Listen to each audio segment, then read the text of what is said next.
কুয়েতে আকুত ভিসা পরিবর্তনের সুযোগ পেতে যাচ্ছেন প্রবাসীরা। ৩ নভেম্বর থেকে ৫টি শর্ত মেনে এই সুযোগ পাবেন তারা।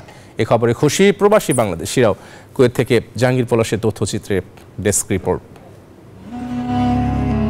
বর্তমানে কুয়েতে প্রায় ৩ লাখ প্রবাসী বাংলাদেশি বসবাস করছেন। দেশটির ক্লিনিং কোম্পানিগুলোতে কাজ করছেন 1/3 প্রবাসী বাংলাদেশি। তবে যেসব ক্লিনিং কোম্পানিগুলোর শ্রমিকরা সরকারি প্রজেক্টে কাজ করেন তাদের ভিসা ক্যাটাগরি আকুত হুকুমা বা সরকারি প্রজেক্টের ভিসা বলা হয়ে থাকে।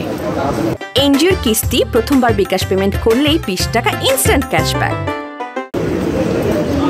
সরকারি চুক্তি এবং প্রকল্পে কর্মরত বা আকুত ভিসার প্রবাসীরা শর্ত সাপেক্ষে এবার অন্য খাতে ভিসা পরিবর্তনের সুযোগ পাচ্ছেন।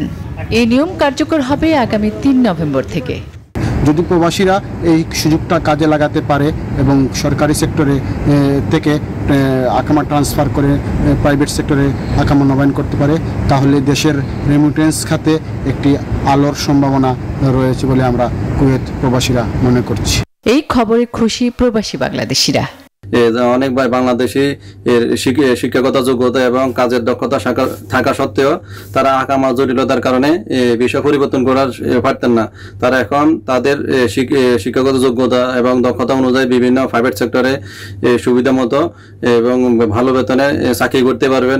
নতুন সুযোগ কাজে লাগাতে পারলে অনেকে বর্তমান বেতনের চেয়ে 3 থেকে 4 গুণ বেশি অর্থ উপার্জন করতে পারবেন বলে মনে করা হচ্ছে।